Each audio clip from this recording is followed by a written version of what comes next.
across the globe to episode 6 of this current series, and what would be the last in the series of Highland Heroes here on Beyond the Loch.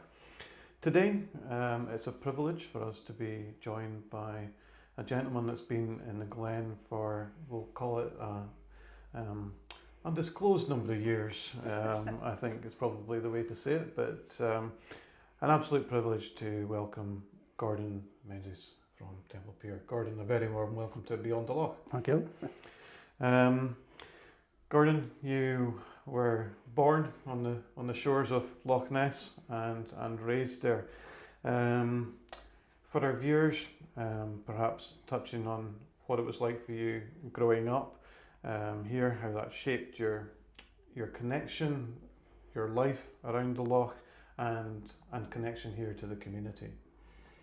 Well, as I say, I was born beside it, fallen in it, been pushed in it, learnt to swim in it, scuba dived it, fished it. So it's always been a wonderful part of my life. It was a wonderful place to grow up. It still is somewhere to live. It's magic, just sitting in the window looking across at the castle.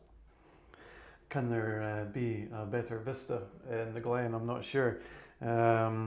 It's undoubtedly an amazing spot. You touched there on your family. The Menzies, or some people say Mingus, family, deep rooted here in the Glen and the village, been involved in various things across the community over the years. Elizabeth McIntosh touched on your brother Alistair winning one of the tourism awards, even though that he is the owner of the local garage. Looking at the projects that you've been involved in Loch Ness across the years, could you share some of the memorable stories, and I'm sure there are many, from those early days, and the ones that perhaps resonate with you the most? I think one of the ones that I had most fun with was 76, when the National Geographic were here with trying to find our wee beastie. They had all sorts of things going on along with Bob Rhines. Some of the things they were doing was buckets of blood and guts, towing it across the loch in the hope to get the poor beastie to come for a photo shoot. More recently, one of the very exciting things was the recent discovery of the underwater camera, which in January I had a group from the National Oceanography Centre up here again, and one of their mini submarines, autonomous submarines, £1 million worth, didn't come home. So it caused quite a bit of consternation. Eventually we tracked it down using gear which had been fitted to my boat, and after 2 days of trying to hook it, we eventually managed to catch it and bring it ashore. We then found out what had given us the problem was a camera that was lost in the loch in August, September 1970. Wow. The camera has now been handed over to the exhibition centre, and in fact it's now in the hands of the repair shop to see if they can get it going again. The box was absolutely totally watertight. It was an old Kodachrome Instamatic camera. The film that was in it has been developed, but again, the beastie didn't come to the photo shoot. Camera shy. Definitely camera shy. So it's an ongoing story, but that thing, it was in 180 metres of water, and the actual submarine was floating about 40 metres off the bottom. What had happened was the polypropylene cord tether had got round the prop. So it was just hanging there. That's. I'm sure you've had some amazing catches on Loch Ness with all that years of fishing, but that probably tops it all. That caps it all, I think. Yeah. A fabulous story, Gordon. Thank you. For those that don't know, you've run Castle Cruises for quite a number of years. Castle Cruises being a boat tour, obviously as a local skipper, able to pass on not only your knowledge but that real passion for the loch. Looking into the window of the rich history and legends in the area, how did you blend that storytelling with the sightseeing and trying to get that balance for the visitors coming to Loch Ness onto your cruises? To some extent, if you listen to your visitors, answer their questions, because and some of the youngsters can ask some really very awkward questions at times.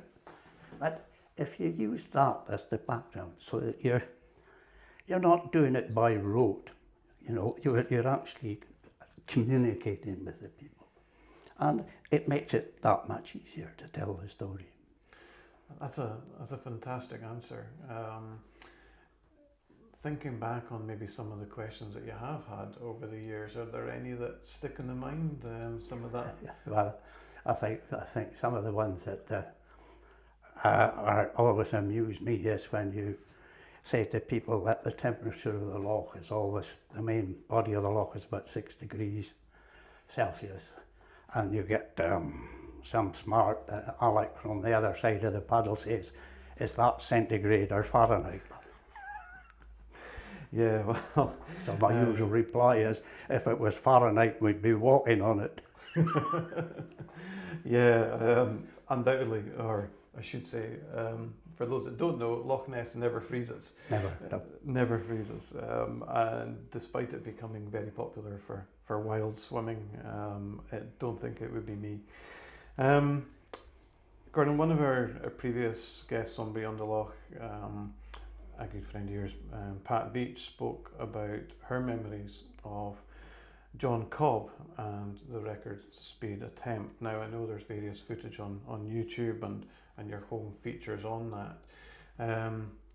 For those that are perhaps not aware of the story of John Cobb and your memories of that, would you be able to share that with our viewers? Yeah, well, I say John Cobb, his boat was kept in what was then one of my father's sheds. It was launched from Temple Pier, the old pier. I knew John Cobb personally. I was only a youngster at the time.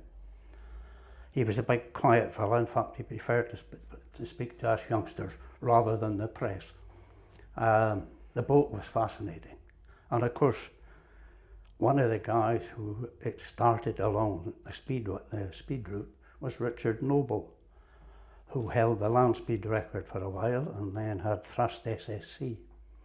Richard, as a 6-year-old, was standing in the lay-by up above Temple Pier looking down at Crusader, and that set him up for life to where he was going. And Crusader, of course, was the name of John Cobb's boat. That's right. When he was trying his world record attempt. It obviously had quite an impact on the community, and there's a memorial to John Cobb opposite where the accident took place, and sadly the Crusader went down. How that impacted the community at the time? Oh, it was total shock. I mean, when you think about it, that memorial, most of it was paid for by the people of this glen to an Englishman. And that showed the sort of character he was. An absolute gentleman. Absolute gentleman. Yeah. But I think again, from what I've heard and from listening to the likes of yourself, he probably epitomised what we're always looking for in visitors, in the sense that he immersed himself in the community here and made friends. It's an incredible story. If you're not aware of John Cobb, please look it up, and there's various footage across the web. Moving on from that, Gordon, Loch Ness, like yourself, has a unique charm that draws people from across the globe. What is it that you feel makes this place so special and endearing to visitors? Well, as you probably know, I've been around the world a fair bit, and quite often people will ask you, where are you from? You say Scotland. They don't know where Scotland is, because they don't call it Scotland. It could be Escocia, whatever. But the minute you say you're from Loch Ness, they know exactly where you're from. So it's got a worldwide reputation. And one of the, like when I was running the cruises, in fact, there's somebody coming back who was here 19 years ago, come back for another cruise. I heard from her yesterday. It's got a fascinating, so far it's unspoiled, and that's what fascinates people. That's a very powerful answer. Unspoiled is, I don't think anyone else has described it in that way. Gordon, it's got me thinking. I love that answer. As you know, are aware more than anyone, you're going to be passing across the range, so to speak, or handing over the keys. Another local skipper, Ali Matheson, Ali, to all of us around here, is going to be working with the hub, which we're delighted about, and another local skipper with his own boat on Loch Ness. What does that mean to you, Gordon, having known Ali as long as you have? I'm delighted. I'm absolutely delighted that he's taking over. I will miss it because I've had a lot of fun taking people out there, chatting to them. And, you know, particularly some of the more recent ones I've been doing, where it's been small family groups, where you can really get talking to them just as a group. And the conversation can go all over the place, from Nessie to who knows what, you know.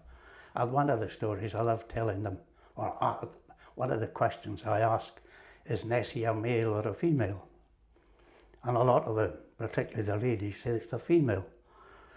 Well, my reply is, well, I don't think it can be. And they go, oh.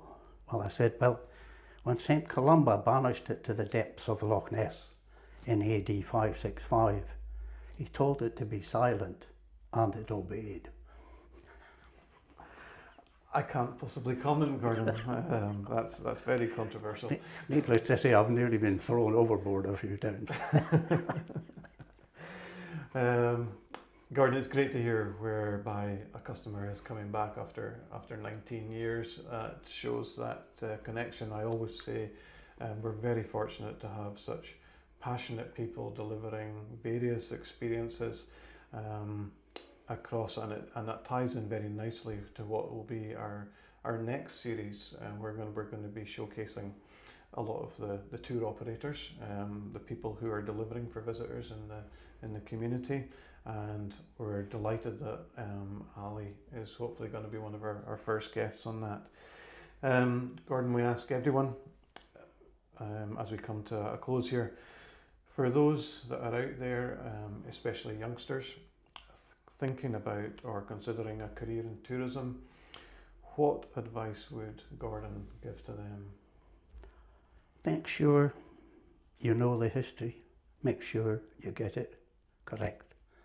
So that if somebody comes back after 19 years, the stories you're telling are almost exactly the same. It's an incredible answer, Gordon. What an absolute privilege to have you here. You're a true gent and a pillar of the community here. So thank you very much for joining us on Beyond the Loch, and we'll look forward to seeing how Ali's retains the legacy. Thank you very much, Gordon.